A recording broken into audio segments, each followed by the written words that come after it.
Como o Ronaldo falou que quer mais ouvir hoje, vou começar aqui depois. Aí, Ronaldo. Depois ele continua aí. Na semana passada, né, eu li um texto e eu fiquei pensando muito nesse texto essa semana. Estive conversando com o Ronaldo, inclusive, né, sobre esse texto. E eu acho que dá para a gente reforçar aqui, acho que dá para a gente tirar alguns ensinamentos a mais aí do que o Pai tem feito, né, em nossas vidas nesses últimos tempos, né, vamos dizer assim. Aquele texto lá de Romanos, a partir do 18,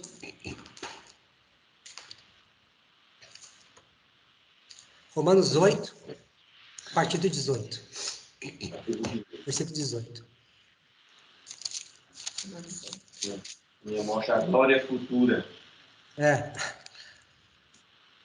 Então, assim, primeiro eu vou ler na linguagem atualizada, depois eu vou ler alguns versículos na linguagem de hoje, que acho que dá uma visão legal para a gente, né? Assim, porque para mim tenho por certo que os sofrimentos do tempo presente não podem ser comparados com a glória a ser revelada em nós, né?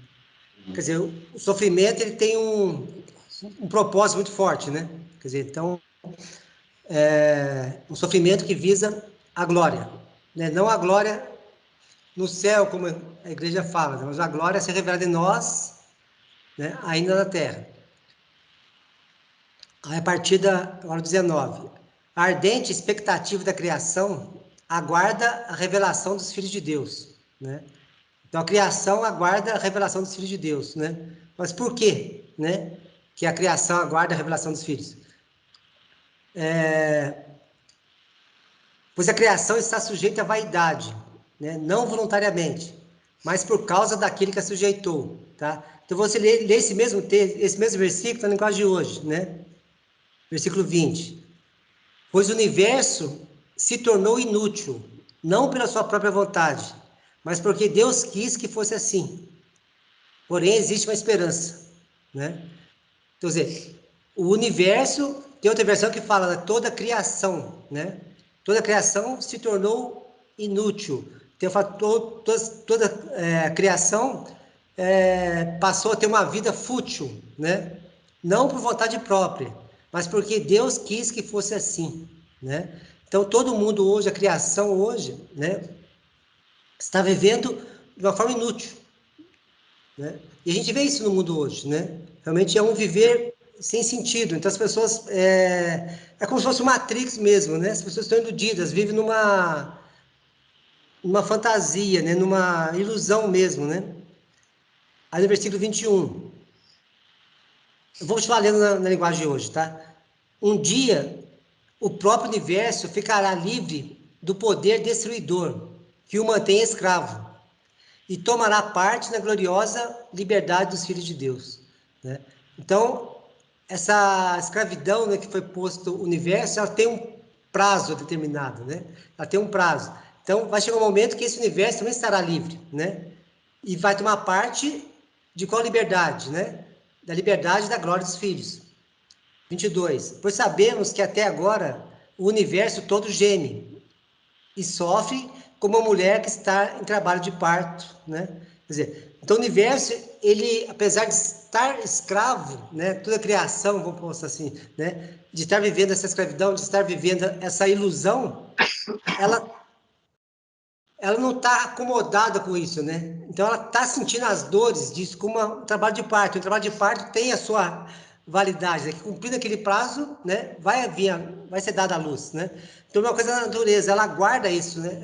Esse momento de libertação, né? Aí no 23, e não somente o universo, não somente a criação, mas nós que temos o Espírito Santo como o primeiro presente que recebemos de Deus, né, ou como as primícias, como diz na outra versão, nós também gememos dentro de nós mesmos, enquanto esperamos que Deus faça com que sejamos seus filhos e nos liberte completamente.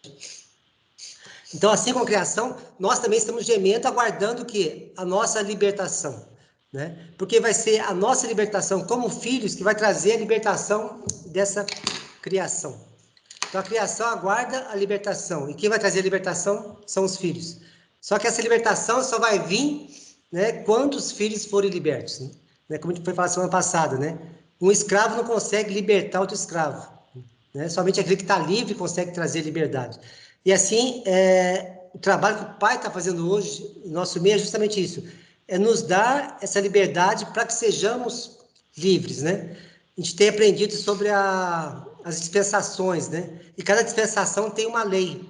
E a primeira dispensação tem a lei de Moisés, né? O que fala lá? Que ela gera condenação e morte, né? E por consequência, ela gera também uma escravidão, porque você torna escravo daquilo que te domina, né? Então, se eu não consigo cumprir a lei, eu acabo me tornando escravo do pecado, né? E eu passo a ser dominado pelo pecado, pela carne, né? Então, a primeira lei me traz condenação e morte. E a segunda lei, que fala lá? É lei da liberdade e justiça, né? Que temos em Cristo. Então, se nós entramos numa nova dispensação, nós também temos que mudar de lei. Então, a lei, Moisés quer falar que ela já foi aniquilada, né? Por Cristo na cruz e pela sua ressurreição. Então, a lei, ela já não tem mais domínio sobre nós, né? Nós já não estamos mais sujeitos a essa lei. Então, nós já não estamos mais sujeitos à morte. Então, por essa metamorfose, né, que nós passamos em Cristo, né, pela sua morte e ressurreição, na nossa identificação com Ele, nós nos livramos dessa lei. E, por conseguinte, nós também nos livramos dessa dominação e dessa escravidão. Então, em Cristo, nós já somos livres, né? Como diz lá, foi para a liberdade que Cristo nos libertou. E se Cristo nos libertou, né, verdadeiramente somos livres. Só que acontece, como o Ronaldo leu aquele versículo do ano passado, né? Falar da geração como sendo um filho, né? Não descendentes, né? Como um descendente, né? Um descendente, quer dizer, não são vários descendentes, são um, né? Não são vários filhos, é um filho. Então não basta um ou outro ter essa clareza, né? É importante que os filhos, como corpo, tenham esta revelação, né? Vai ser essa liberdade plena, né? Como diz aqui no versículo 23, né? Para que Deus faça com que sejamos seus filhos e nos liberte completamente, né? Então, esse completamente aqui eu vejo mais em termos de extensão, tá? Porque se eu sou liberto, eu já estou liberto individualmente, né?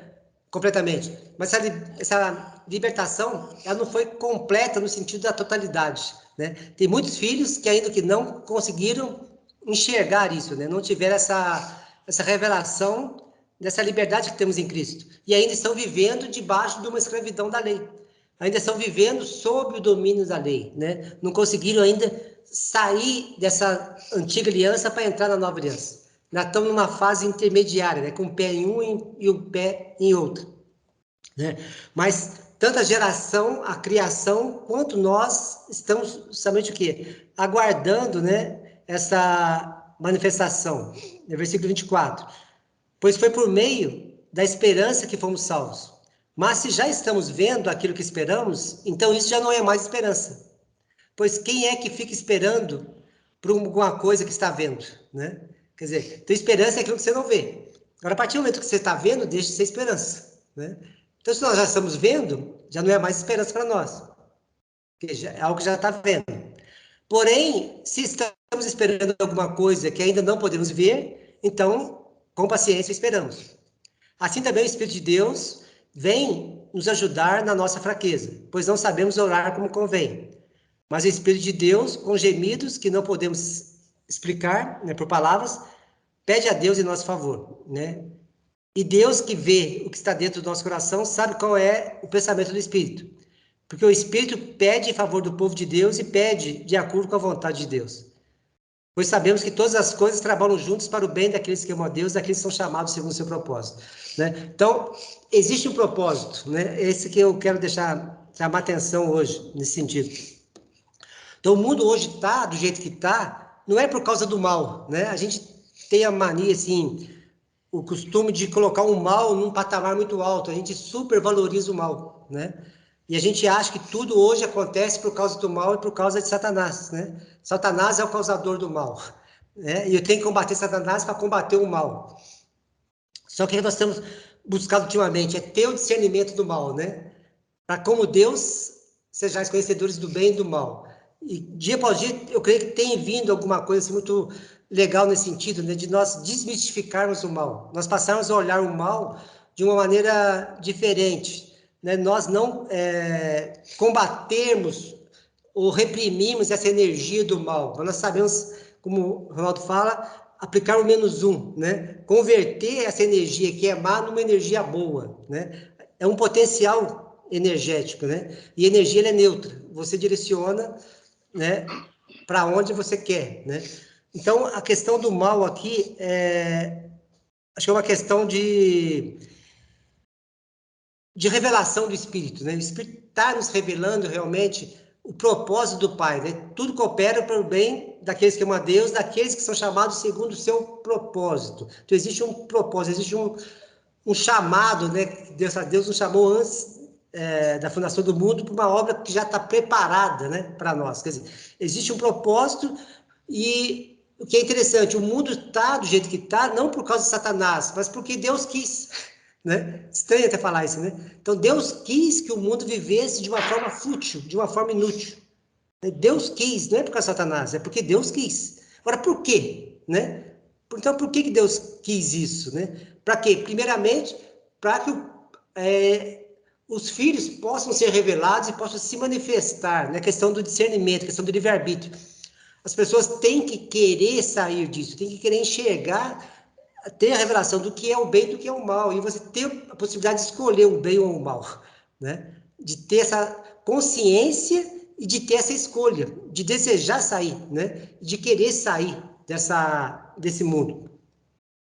E é isso que o Pai tem feito hoje, ele tem nos dado esse discernimento para a gente conseguir enxergar isso, né? E saber o que é verdade, né? E o que é mentira, né? O que é luz, o que é trevas, né? O que é ilusão, né? O que é verdade, né? Então, o mundo hoje, ele está realmente vivendo uma vida fútil, mas sem enxergar que é fútil, né? Sem enxergar que é fútil. Agora eu quero ler um outro texto que dá para a gente amarrar bem, né, essa questão de Romanos com os acontecimentos hoje. Tá? É em 2 Tessalonicenses, no capítulo 2. 2 Tessalonicenses, capítulo 2. A partir do versículo 1.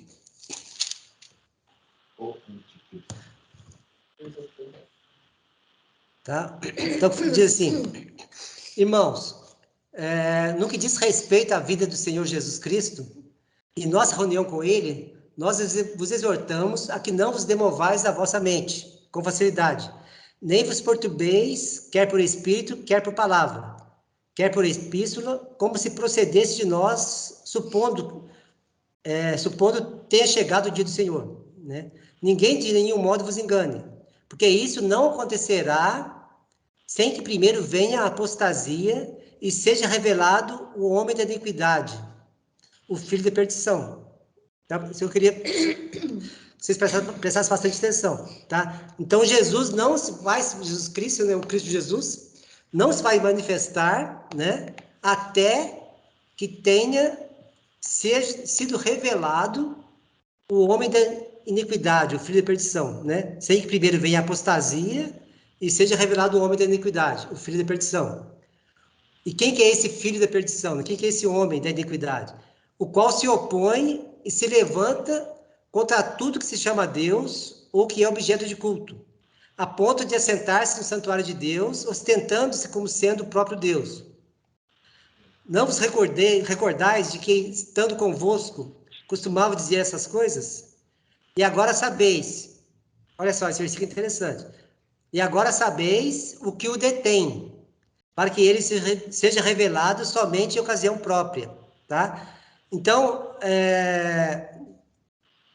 existe um homem da iniquidade a ser revelado, tá? Existe uma apostasia a ser implantada de maneira muito forte, né? Mas o que é interessante, alguma coisa detém isso, né? Então, esse homem não vai se revelar por vontade própria. esse mal não vai se revelar por vontade própria, tá? Existe algo ou alguém que o detém, né? Para que seja revelado somente em ocasião própria. Agora, versículo 7. Com efeito, o mistério da iniquidade já opera. Então, o mistério da iniquidade já opera e aguarda somente que seja afastado aquele que agora o detém, tá? Então, mistério, né? Que nós aprendemos que nós tínhamos um mistério em Cristo, né? Qual que era o mistério que foi revelado? Cristo em nós, esperança da glória, né? Era o mistério da justiça, né? O mistério da libertação. Cristo em nós, esperança da glória. Então, assim como teve o mistério de Cristo, tem o mistério também da iniquidade. E assim como foi revelado o mistério da iniquidade, vai ser da justiça de Cristo, vai ser revelado também esse mistério da iniquidade. Entendeu? Mistério, quer dizer, é algo oculto, é algo que está ainda escondido da maioria das pessoas, mas vai vir a ser revelado. Não é? Segredo. É um segredo, né? Mas que vai ser revelado.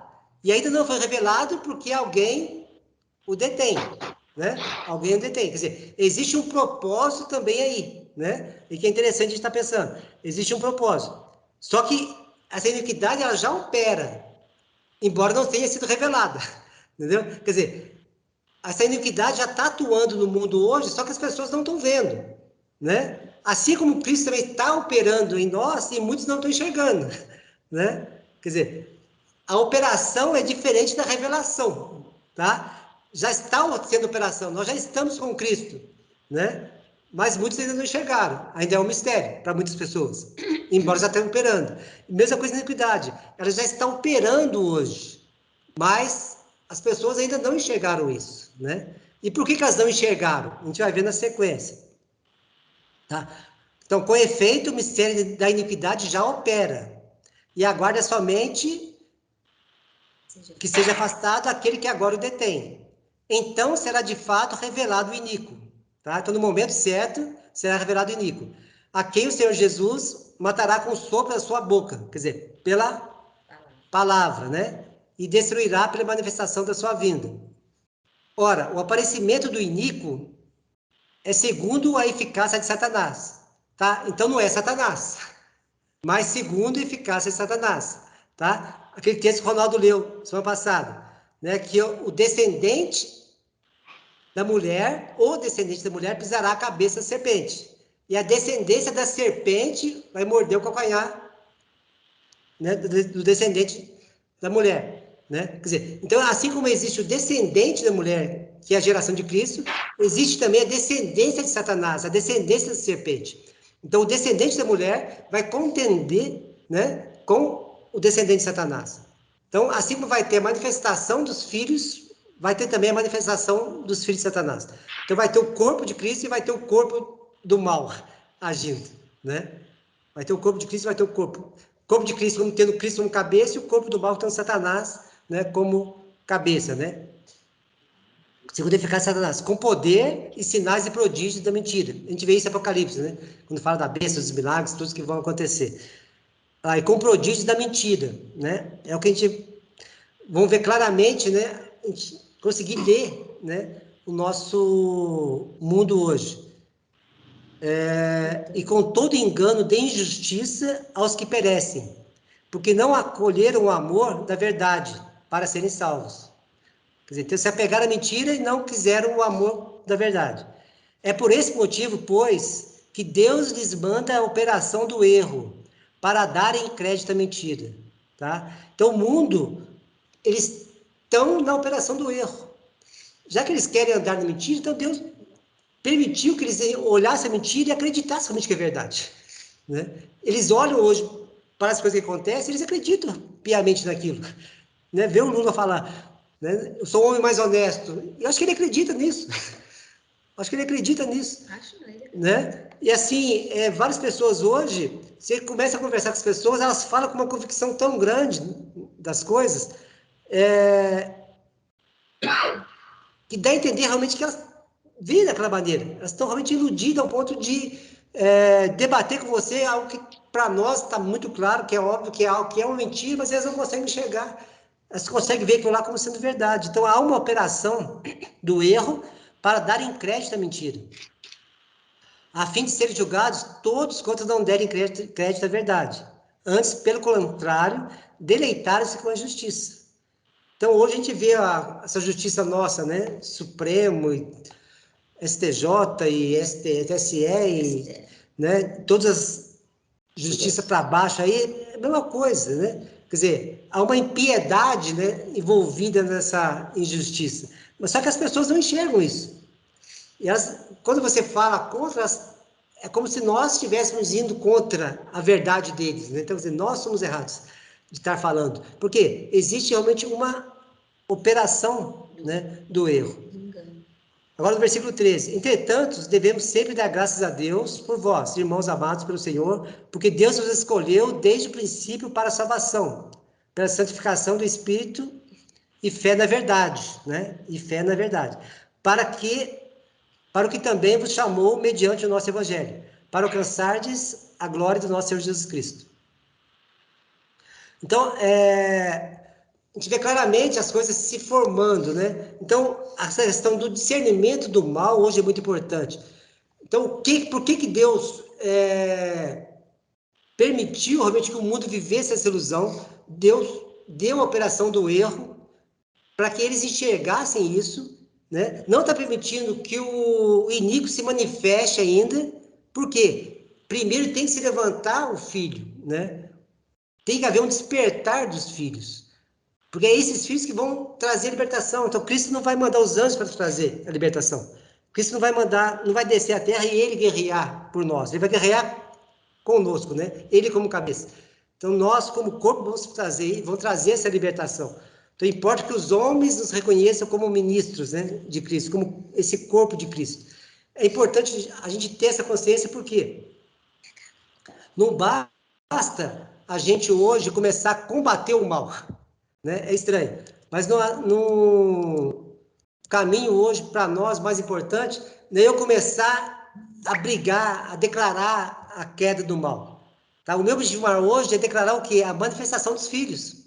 Porque é a manifestação dos filhos que vai trazer a queda do mal. O mal tem um propósito a ser cumprido. O mal tem um propósito. E esse propósito só vai ser completo quando Cristo se manifestar. Né? Só quando o corpo de Cristo se manifestar. Tá? Então, enquanto os filhos não acordarem, o mal não vai acabar. Tá? Porque ele não cumpriu o propósito ainda. É como lembrar do Egito, né? Tem que lembrar o Egito. Por que foi as pragas? Foi para destruir Israel ou foi para acordar os filhos? Os filhos tinham que ser libertos, mas eles estavam acomodados como escravos. Estavam acomodados ali, então eles tinham que primeiro ser sacudidos, né? Eles tinham que ser duplamente, né? Primeiro, para enxergar a escravidão que eles estavam, né? Eles estavam escravos, estava muito bom. Eles tinham tudo que eles queriam, tinha comida e tal, né? Tinham trabalho tranquilo ali. Quer dizer, eles estavam acomodados com o sistema. Eles estavam conformados com o sistema, né? E lá em Romanos 12, o que fala? Primeira coisa, né? Não vos conformeis com esse século, mas transformais com a renovação da mente. Então, o primeiro passo é o inconformismo, né? Então, as pragas começou primeiro a endurecer Faraó, e Faraó foi endurecendo o povo, né? Foi tirando as coisas do povo, e o povo começou a sentir, peraí, tá ficando complicada a coisa aqui na terra, né? Então, quer dizer, eles viram que estavam na mão de Faraó, e se Faraó endurecia, eles sofriam, quer dizer, eles não estavam livres, eles passaram, poxa, realmente nós somos escravos, e nós estamos na mão de Faraó, então o que ele fizer, nós vamos sofrer, né? Então, eles começaram realmente a compreender a situação que eles estavam, né? Até que chegou o ponto que eles desejaram realmente sair, né? Mas para quê? Teve que ter as pragas para dar essa sacudida neles e eles enxergarem.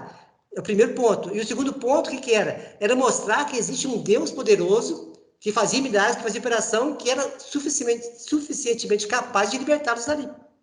Eles precisavam reconhecer a situação deles, reconhecer que eles precisavam sair e saber que tinha um Deus que ia guiá-los, né? Que ia conduzi-los, né? Com vitória até a terra prometida. E o que Deus usou para fazer isso? Foi o mal, né? Foram as pragas, tá? E isso foi importante, não apenas para o Faraó, mas principalmente para o povo de Israel. E aquilo foi bom e trouxe a libertação do povo. E enquanto o povo não acordou e só saíram na hora que estavam prontos para sair, né? Assim vai ser também com a gente. Somente a hora que os filhos acordarem, que os filhos despertarem e estiverem prontos para sair, aí sim, agora pode parar a praga, né? Não precisa mais das pragas, porque o povo já acordou. Então é importante justamente isso. Não que a gente vai se conformar com o mal, não que a gente vai aceitar essa injustiça, né? Mas como diz lá, a natureza geme, nós também gememos, angustiados, aguardando a manifestação dos filhos. Então, mais do que nunca, nós temos que aumentar esse clamor por justiça, mas principalmente para que haja o despertar dos filhos, né? Acorda, tu que dormes, né? Levanta de entre os mortos e Cristo te iluminará. É realmente levantar esse clamor para que haja despertar. Os filhos precisam acordar, precisa haver realmente uma sacudida, né, em todos nós e em todos aqueles que têm esse desejo no coração, né, que realmente o Espírito leve essa unção, essa revelação a todos, para que haja despertar. E os filhos possam se levantar como corpo de Cristo, né, porque ele tem certeza que a partir do momento que os filhos estiverem preparados, né, Deus poderá libertar o aparecimento do iníquo. Por quê? Nós estaremos prontos para combatê-lo. Nós estaremos prontos para poder fazer frente, né, a essa manifestação do mal na sua plenitude. Porque hoje, o que acontece? Se a Babilônia cair, a gente cai junto, porque nós ainda estamos com o pezinho lá dentro. A gente ainda está amarrado, né, nessa questão. Mas o justo virá pela fé, né? O que é fé? Certeza das coisas que se esperam, né? Mas como diz aqui, se você já está vendo, já não é mais esperança. Se você está vendo, também já não é mais fé. Como o Ronaldo falou algumas vezes, a fé tem prazo de validade. Fé é esperança. Esperança é que você não vê. Então, se você está vendo, não é esperança. Se não é esperança, também não é fé. Quer dizer, é uma convicção já hoje. Então, nós já estamos entrando nisso, já estamos enxergando, vamos dizer assim, né? A gente já pode desde já começar a exercitar isso, e principalmente um está sacudindo o outro nesse sentido, né? De realmente pôr o foco naquilo que tem que ser colocado, né? Pôr a nossa oração, nossa determinação, como aquele versículo que o Manuel colocou, né? Se você buscar algum dom, que seja a profecia, né? Porque a profecia a todos edifica, no sentido de estar realmente exercer desde já esse poder declaratório, né? Haja despertar dos filhos, haja luz, haja dissipação da ignorância, haja dissipação das trevas que tem cegado, né, as pessoas. Então, que essa operação do erro não caia sobre os filhos, não caia sobre nossos filhos, não caia sobre as pessoas que foram chamadas pelo Pai para entrar nisso, né? Haja despertar e haja essa consciência. Então, não basta combater o mal, né? É uma coisa que vai ser feita, sim, mas no momento certo, né?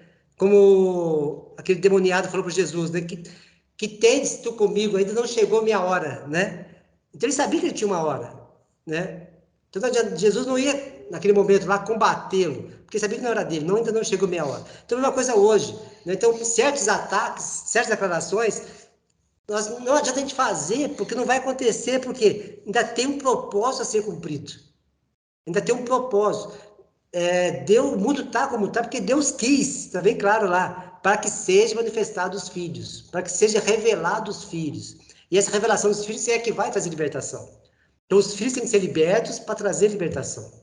Tá? Então, haja essa consciência do Espírito em cada um de nós. Né? Haja essa sabedoria, esse discernimento para justamente termos essa sabedoria para profetizar o que tem que ser profetizado. Né? Que realmente haja justiça, haja libertação, mas primeiramente dos filhos. Para que haja esse amadurecimento. E nessa consciência a gente possa trazer essa libertação e trazer luz, né, para os gentios, luz para os que estão nas trevas, e depois para os judeus que têm que entrar nisso também, eles precisam enxergar, né, Cristo, e vão enxergar Cristo através de nós, né, é o que eles vão enxergar. Então, haja isso, né, eu declaro, haja essa unção, como diz aqui, o Espírito intercede por nós com gemidos inexprimíveis, né, que nós não podemos. Então, se nós, nesse momento, não sabemos ainda como orar, que o Espírito intervenha, que ele ore, que ele interceda junto ao Pai, nos dando esse entendimento, nos dando sabedoria, para realmente termos uma eficiência, uma eficácia maior nesse momento que a gente está vivendo. Amém? Amém. Amém.